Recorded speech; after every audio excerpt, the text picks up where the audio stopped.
तो दोस्तों, अमेरिका और पश्चिमी देशों द्वारा भारत की तरक्की देखी नहीं जा रही या फिर चीन, भारत और ब्राजील का एक साथ मिलकर रूस से दोस्ती करना और ब्रिक्स जैसे मजबूत देश का संगठन खड़ा करना, अब नाटो जैसे 32 देश के संगठन को यह बात पच नहीं रही। जी हाँ दोस्तों, नाटो जो कि दुनिया का सबसे ताकतवर सैन्य संगठन माना जाता है और इसे अमेरिका लीड करता है, इसी नाटो के जो चीफ है उन्होंने भारत, चीन और ब्राजील का नाम लेकर खुले तौर पर धमकी दिया कि अब इन तीनों देशों पर 100% का सेक्शन लगाया जाएगा, क्योंकि ये तीनों देश रूस के साथ अच्छे संबंध बनाए हुए हैं और रूस से सामानों को खरीद रहे, साथ ही रूस में सामानों को बेच भी रहे। यानी कि नाटो के द्वारा निशाना रूस पर साधा जा रहा है, लेकिन प्रतिबंध लगाने की धमकी किसी और को नहीं बल्कि भारत, चीन और ब्राजील को दी जाए, क्योंकि असली डर तो इन्हीं तीनों देशों के द्वारा पश्चिमी देशों को सता रहा है। लेकिन नाटो देशों के इस रोक लगाने पर भारत के फॉरेन मिनिस्टर एस जयशंकर जी ने जो मुंहतोड़ जवाब दिया है, उसे शायद यूरोपीय और अमेरिका के देश भूल पाएंगे। तो आखिरकार भारत, चीन और ब्राजील एक साथ मिलकर कौन सा रास्ता अपनाएंगे? रूस का साथ छोड़ेंगे या फिर नाटो का उसकी औकात दिखाने की तैयारी में? यह सारी जानकारियां इस वीडियो में समझते हैं।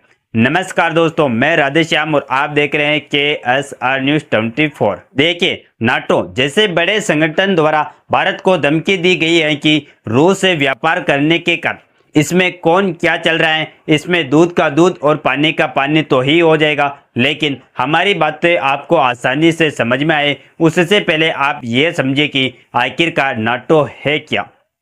तो असल में साल 1949 की बात है, जब अमेरिका, ब्रिटेन, कनाडा और फ्रांस सहित 12 देशों ने मिलकर नाटो का गठन किया था। अमेरिका की अगुवाई में इसकी स्थापना संधि पर पीएम वाशिंगटन डीसी के मेलन ऑडिटोरियम में हस्ताक्षर किए थे। इसका मकसद तत्कालीन सोवियत संघ की बढ़ती ताकत यानी यूरोप में विस्तार को रोकना था। नाटो की संधि में यह बात कही गई थी कि अगर इसके सदस्य देशों किसी पर भी हमला होता है तो नाटो के सभी मेंबर पर हमला माना जाएगा। ऐसे में नाटो देश उस दुश्मन के खिलाफ हमला बोल देंगे। यानी कि ऐसे में देखा जाए तो नाटो के पास अपनी कोई सेना नहीं है, लेकिन सदस्य देश संकट की स्थिति में सामूहिक सैन्य कार्रवाई कर सकते हैं।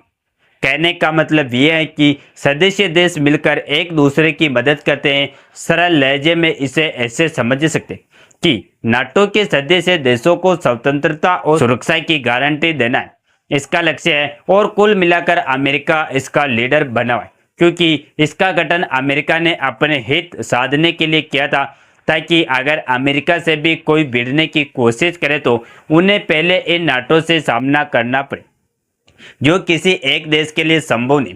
लेकिन अब इसी नाटो ने एक नई आग भड़का दिया। दरअसल नाटो के नए सेक्रेटरी जनरल मार्क रटे ने अमेरिकी प्रेसिडेंट डोनाल्ड ट्रंप से मुलाकात की और इसी बीच धमकी भरा एक बयान दिया कि अगर आप भारत, चीन या ब्राजील के लीडर हैं और रूस से व्यापार करें तो समझ लीजिए कि मॉस्को में बैठा शख्स यानी पुतिन शांति वार्ता के लिए गंभीर नहीं है।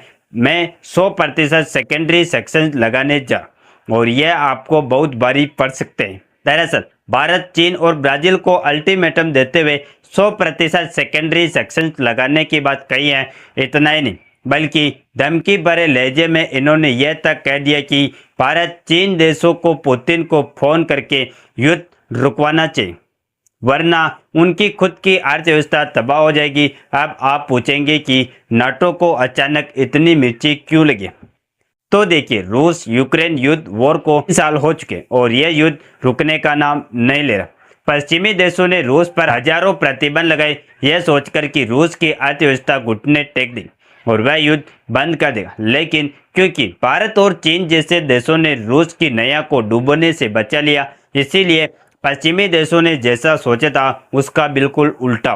क्योंकि जब यूरोपीय देशों ने रूस से तेल खरीदना बंद किया तो भारत और चीन डिस्काउंट पर भारी मात्रा में रूस से तेल को खरीदना शुरू कर दिया। इसी को रोकने के लिए अमेरिका ने 500% तक की टैरिफ भारत जैसे देशों पर लगाने की बात कही, लेकिन काम इससे भी नहीं चला, बल्कि रूस से तेल इंपोर्ट कम होने के बजाय और भी ज़्यादा बढ़ गया। बीते जून महीने में तो इसने 11 महीने का रिकॉर्ड ही तोड़ दिया, क्योंकि भारत ने हर दिन रूस से 2 बिलियन बैरल से ज़्यादा तेल रोजाना रूस से खरीदा।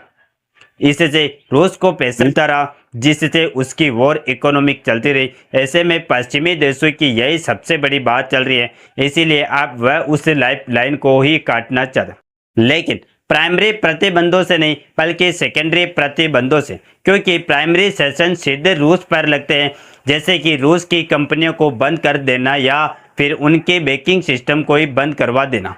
जबकि सेकेंडरी सैंक्शंस यह उन देशों पर लगते हैं जो रूस के साथ व्यापार करते हैं। जैसे कि अगर भारत की कोई कंपनी रूस से तेल खरीदती है तो अमेरिका उस भारतीय कंपनी पर बैन लगा देगा, जिसके लिए हमारी कंपनियों को डॉलर आधारित बैंकिंग सिस्टम से बाहर किया जा सकता है।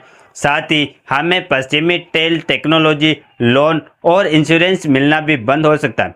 और यह सबसे बड़ा खतरा तो इसी चीज़ का है कि अमेरिका और यूरोप को भारत से दवाइयाँ, टेक्सटाइल और सर्विस का जो भारी भरकम एक्सपोर्ट होता है ये कम हो सकता है, या फिर इस पर रोक भी लगाई जा सकती है।